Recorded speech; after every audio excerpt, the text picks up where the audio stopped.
Salut à tous et bienvenue sur Histoire G. Aujourd'hui, on se retrouve pour le tout premier grand angle de la chaîne.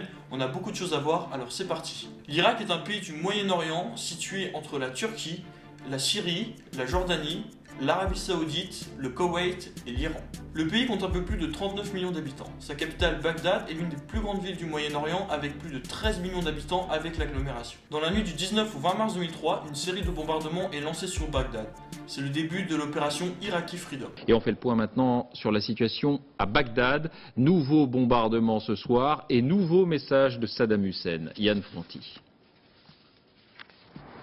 Un épais nuage de fumée noire enveloppe Bagdad de jour comme de nuit. Au loin, on peut voir les cibles touchées par les bombes. Certains quartiers sont rongés par les flammes. Le Conseil de sécurité de l'ONU proclame la résolution 1483 qui fait de l'Irak un protectorat américain. Il faudra attendre 2006 pour que les États-Unis acceptent enfin de redonner les clés à un gouvernement irakien de transition. Mais revenons un peu aux origines de tout ça. Alors avant toute chose, il faut savoir que la guerre de 2003 d'Irak est la seconde guerre du Golfe. Ce qui suppose, comme vous l'aurez deviné, qu'il y en a eu une première. La première guerre du Golfe a commencé le 2 août 1990 et s'est terminée le 28 février 1991. On est donc sur un peu moins d'un an de conflit. Ce sont au total 35 États réunis dans une coalition internationale menée par les États-Unis qui ont décidé de déclarer la guerre à l'Irak en représailles à l'annexion du Koweït par Saddam Hussein, le président irakien de l'époque. Alors tout va aller très vite pour cette première guerre du Golfe. Le conflit est divisé en deux phases. La première porte le nom très célèbre de bouclier du désert. C'est une phase qui consiste principalement à renforcer les troupes au sol et à protéger l'Arabie Saoudite, grand allié au Moyen-Orient des États-Unis. La seconde phase s'appelle quant à elle tempête du désert. Là le but est totalement différent. C'est une phase beaucoup plus agressive à base de bombardements intensifs et d'invasions terrestres qui a pour but de repousser les forces irakiennes du Koweït. L'affaire est pliée en quelques jours et les forces irakiennes sont terrassées. Pour vous dire, les pertes irakiennes sont estimées entre 20 000 et 35 000 victimes contre seulement, et je mets seulement entre gros guillemets, 400 victimes du côté de la coalition internationale. Voilà en gros pour la première guerre du Golfe. Je ne m'attarde pas plus dessus, on reviendra sur cet événement plus tard dans un autre grand angle sur la chaîne. Alors contrairement à la première, la deuxième guerre du Golfe va s'étaler sur plusieurs années.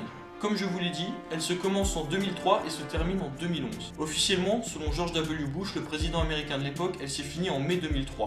Mais la réalité est tout autre. Malgré tout ce qu'a pu dire l'administration Bush à l'époque, on est bien loin d'un climat de paix en Irak. Les combats vont continuer entre les forces américaines encore présentes en Irak et différentes organisations telles que des groupes terroristes comme Al-Qaïda ou le groupe État islamique plus tard, des milices, des rebelles et même des soldats de l'armée irakienne. Comme la plupart des conflits, la guerre d'Irak avait un enjeu politique majeur. En effet, le gouvernement américain voulait mettre en place un régime démocratique fiable et stable. Le but de la communauté internationale était de libérer l'Irak de l'emprise de Saddam Hussein et de ses proches. L'autre enjeu selon Bush est sécuritaire. Certains d'entre vous le savent peut-être, mais les Américains possédaient soi-disant la preuve que l'Irak avait des armes de destruction massive. Je dis soi-disant parce qu'aucune preuve tangible n'a jamais prouvé l'existence de ces armes. Mais j'ai pas envie de rentrer dans ce débat, je laisse les adeptes du complot réfléchir sur ce sujet.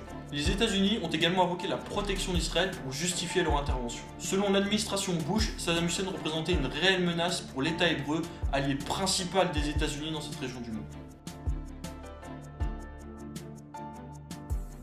Et oui, je vous ai parlé des raisons officielles de cette guerre, mais il faut savoir qu'il y a beaucoup de points officieux et sombres qui gravitent autour. Parmi les plus célèbres, celui du pétrole. Beaucoup pensent que les USA ont prétexté une intervention militaire en Irak pour s'emparer des puits de pétrole du pays et ainsi mettre la main sur sa richesse. Au-delà de ça, on peut penser que les États-Unis ont souhaité instaurer un gouvernement qui serait en leur faveur dans cette région du monde. D'un point de vue purement stratégique, cette guerre fut aussi l'occasion pour l'armée américaine de s'implanter encore un peu plus dans cette région du monde et de montrer entre guillemets les dents à l'ennemi de toujours qui est l'Iran. Elle a pu aussi faire passer Bush pour une barrière antiterroriste, notamment après les attentats du 11 septembre 2001.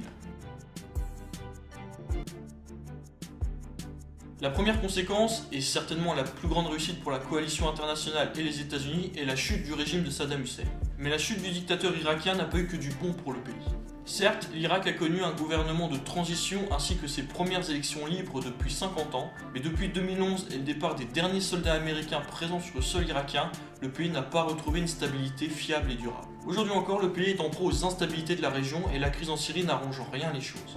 Le pays est encore le fief de groupes terroristes tels que Al-Qaïda ou le groupe État islamique, bien que ces deux groupes soient en perte d'influence et de vitesse. Malgré leur départ, les Américains n'ont pas du tout réglé la crise humanitaire en Irak et la question des droits de l'homme et du droit des femmes reste encore largement tabou dans le pays.